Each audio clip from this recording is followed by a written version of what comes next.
12 o'clock. Here is the midday news. First, the top stories. Pro-Oshoba Ogun APC leaders stage protests at Abuja National Secretariat. Buhari orders security chiefs to tackle security threats and keep Nigeria one. Almost 600,000 UTME candidates score over 200 as JAMB releases cut-off mark. Three tiers of government share 467.8 billion naira revenue for the month of July. In foreign, Angolans are voting to elect new presidents since 1979. And Trump again attacks US media, calling reporters bad people. Good afternoon, I am Chienye Egwuonwu, bringing you the news in detail shortly. Now the news in details. Aggrieved All Progressives Congress leaders in Ogun State who are loyal to Aremo Olusegun Oshoba have taken the protest against the conduct of party's Congress for the election of delegates to the non-elective National Convention to the APC Secretariat in Abuja.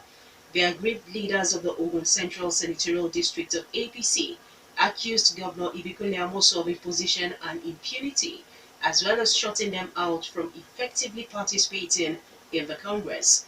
APC chairman in the zone, Kunle Adesina, who led the protesters to the APC National Secretariat, alleged that several of them were shut out of the Congress to pave the way for only APC members loyal to the governor to emerge as the state's delegates.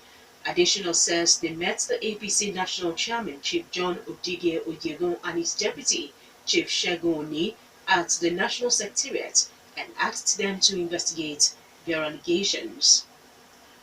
Ondo State government has asked the National Boundary Commission (NBC) to end the boundary disputes between Ogun and Ondo State. Deputy Governor Agboola Ajayi made the call while receiving at the Government House in Akure officials of the Commission who are in the state to conduct ethnographic study on the boundary disputes. The study, which will last 1 week, will be conducted in 4 Ondo State local government areas of Ondo West, Okitipupa, Odigbo, and Ilaje. The Deputy Governor told the Commission's officials that people from Ilajo, Ikale, and Ayula communities regard themselves as indigents of Ondo State and not that of Ogun State. Ogun State House of Assembly has expressed concern over the condition of roads across the state and asked the state government to urgently make them marchable. Some of the roads listed by the House are the Lafenwa Ayetoro Road, Ilishan Agoigwe Road, Owode Ilaro Road, and Area J4 Ogun Waterside Road.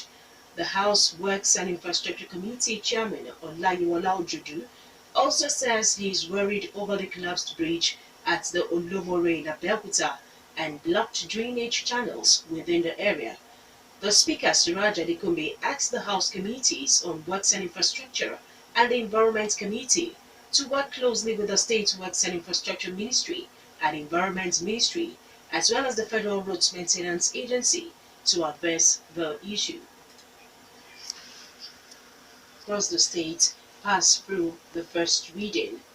And Muhammadu Buhari has directed the armed forces and other security agencies to deploy all the resources to protect the unity of Nigeria. He directs them to implement to the letter his pronouncement in Monday's nationwide broadcast that the unity of Nigeria is not negotiable. Buhari issues the directive at a meeting with service chiefs and heads of other security agencies at the presidential villa in Abuja.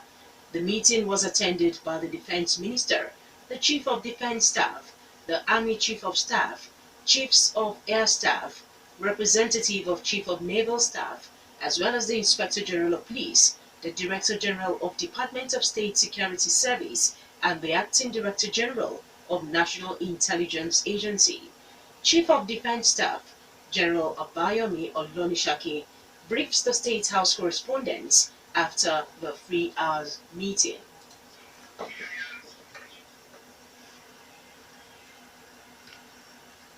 Former Governor Rashid Ladoja has asked an Oyo State High Court to revoke the report of a judicial panel set up by the state government to review the process leading to the emergence of Olubadan of Ibadan land.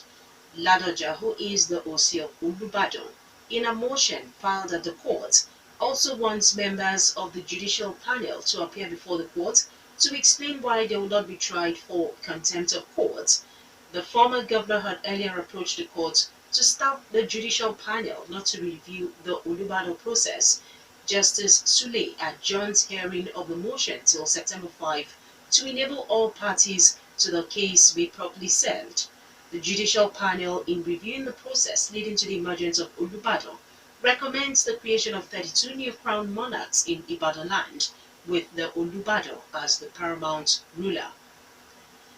About 569,395 of the 1.7 million candidates who wrote this year's Unified Tertiary Matriculation Examination (UTME) scored over 200 marks.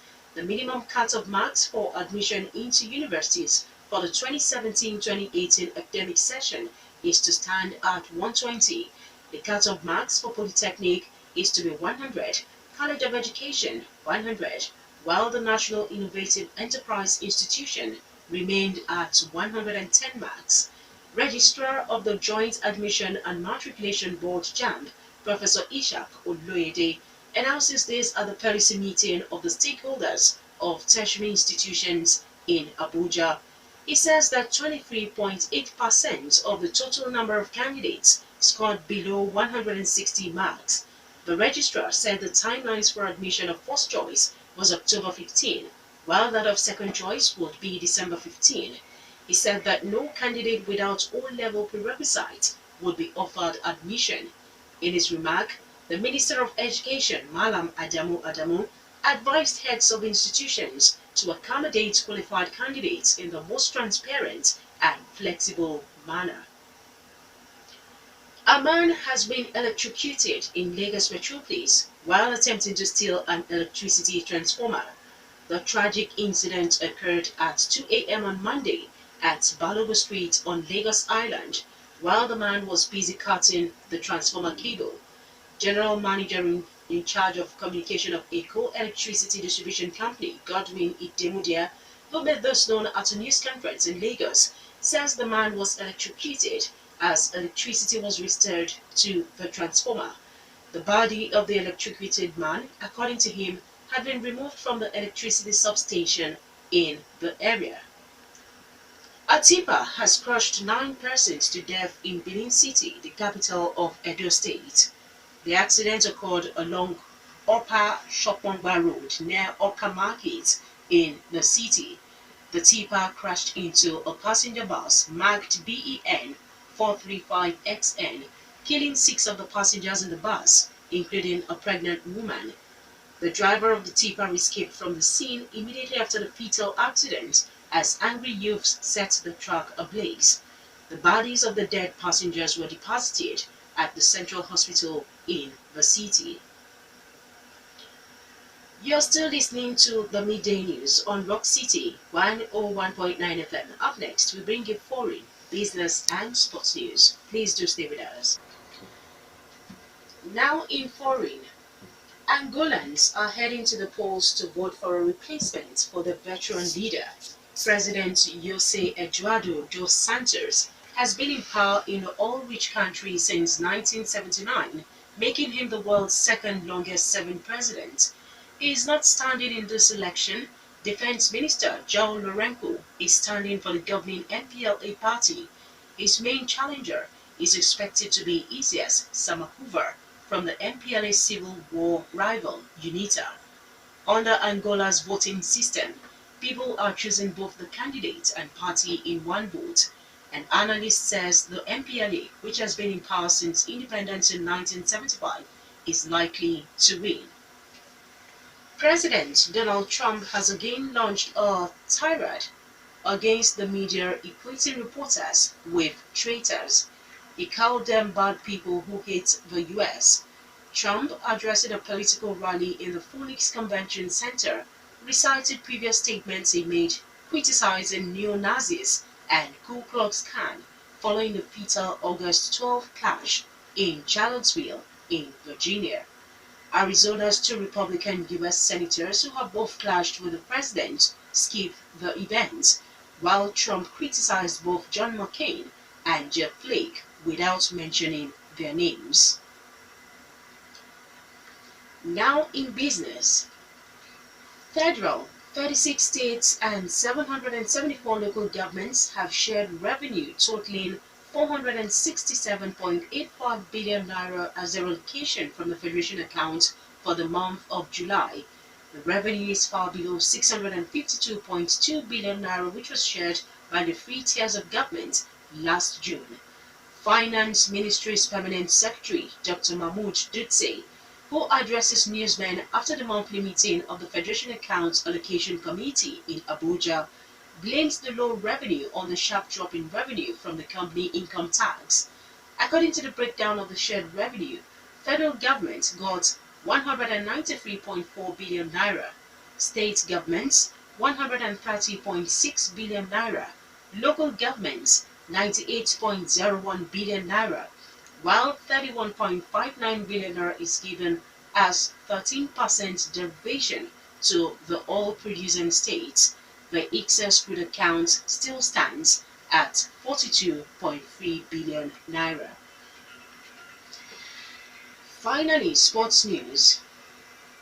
Super Eagles technical advisor Gennett Rowe has named his 23-man squad for the FIFA World Cup qualifiers against Cameroon in early September. The list sees the return of captain John Obi Mikel to the side, alongside his fellow Chinese Super League counterpart, Odion Igalo. Also, Victor Moses is back in the side after missing the Nations Cup qualifier against South Africa in June. Mainz defender Leon Balogun also makes a return after missing the South Africa game and the previous World Cup qualifier against Algeria, while Al-Hassan Ibrahim and Kenneth Omero, among others, are on the standby list. Nigeria will host Cameroon at the Godswill Akpabio Stadium in Lyon on September 1, 2017, before traveling to Yaoundé 3 days later. Nigerian-born English footballer Eniola Aluko has accused England's Football Association of discrimination. The footballer, 30, has accused the women's football team manager Mark Sampson of bullying and discrimination. Sampson has been cleared of wrongdoing by 2 investigations and vehemently denies Aluko's claims. The Chelsea ladies player alleges Sampson made a racist comment about her family in Nigeria being infected with Ebola virus. The FA said the allegation arose in informal correspondence and was not included in Aluko's subsequent complaint, or it would have been investigated. Aluko, however, has claimed the investigation and the previous FA inquiry were all flawed.